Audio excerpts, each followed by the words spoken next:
everyone. Welcome back to Mercury's Fundraising Today series. We are towards the end of October now. I'm here with Nikunj, and I will let him go ahead and introduce himself. Hi, I'm Nikunj Kothari. I work as a product lead at Meter. I'm also an angel investor, primarily focused on pre-seed and seed companies. I love the atoms world, so I mostly help vertically integrated startups, but always open to learning about new sectors as well. Okay, amazing. So we'll just hop right into it. How would you generally describe the fundraising environment? I know you're primarily angel investing. How would you describe kind of how angel investing is going? How's it looking to you right now?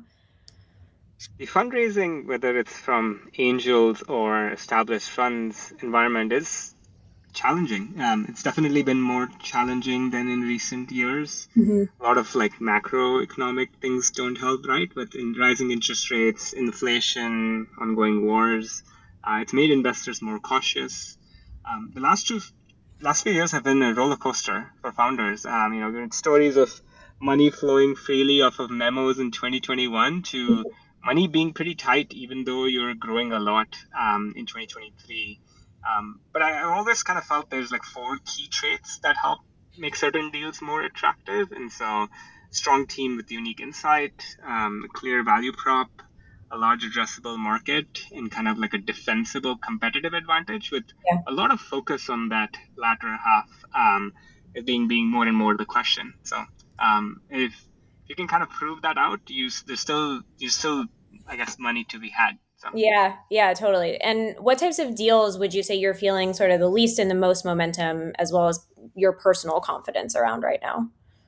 Yeah, so from a sector perspective, AI ML is top of mind for everyone. But keeping that to the side, healthcare, climate tech, defense, and cybersecurity are few that are seeing very favorable tailwinds. Hmm. And then on the other hand, I think consumer and crypto seeing like a lack of momentum, both from founders jumping into people investing.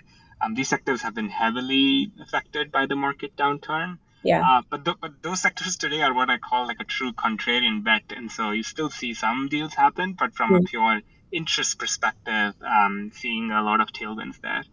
And then Yep. sector agnostic, one thing I'm seeing at least is like interest in companies who are solving multiple problems rather than just point solutions. Yep. There's tremendous pressure on companies right now to reduce costs, and if startups can come demonstrate how they're able to consolidate, multiple solutions and help save customers time, companies time and money, I think those are growing quite a bit.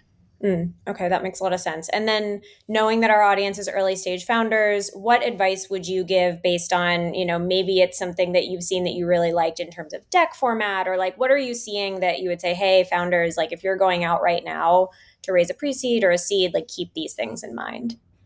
Yeah, I think the first is still like being very clear about your story. I think investors want to invest in companies that have a clear vision and a well-defined plan. I think at the end of the day, you're still selling the dream of what it can become, and so just Yeah. having a very clear line of sight of what that is. The second is just being a little bit realistic about the valuation.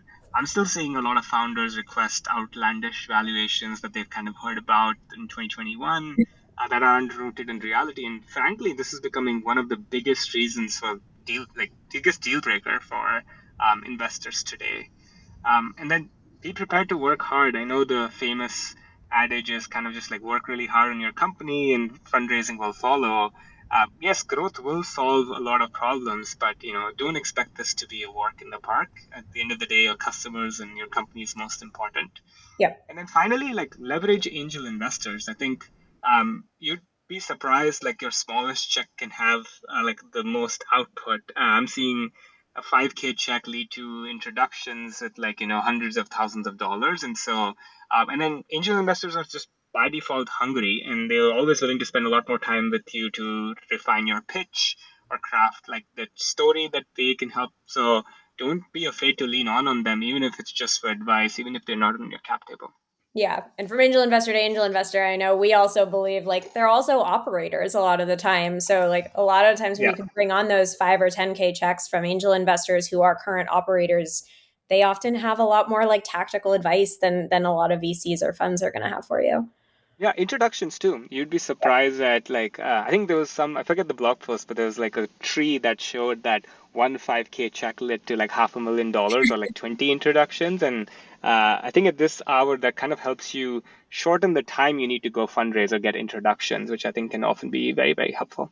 Yeah, and I'll ask you actually one angel specific question around how would you leverage or how would you advise founders to go out and find the right angel investors?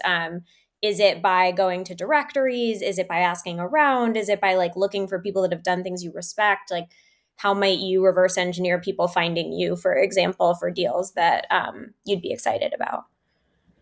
Yeah, I think it's a good question. I think there's a bunch of directories which are a good, I guess, like consolidation, right? I know Mercury has one. I was part of first round Angel Track. They have a good one as well.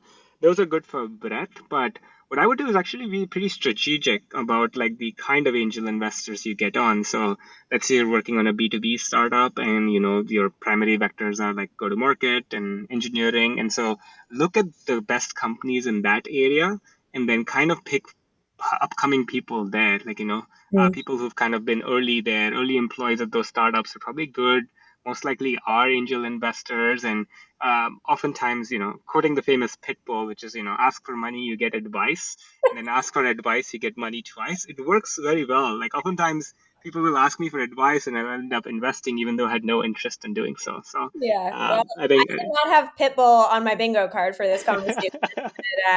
I think that's a great way to wrap it up. If folks do want to send you over what they're working on, what's the best way for them to reach you? Yeah, so I mean, I'm very active on Twitter still. I'm hopelessly addicted, and You so mean or X, X. right? So I'm at Nikunj, Nikunj. My DMs are open, and my email is nikunjk@gmail.com. So All right, either of two is. perfect. Perfect. We'll link it in the blog post for everybody too. Awesome. Thanks so much for stopping by. We really appreciate you. I know the founders watching appreciate it as well. And we'll talk soon. Thanks, Byron. Thank you.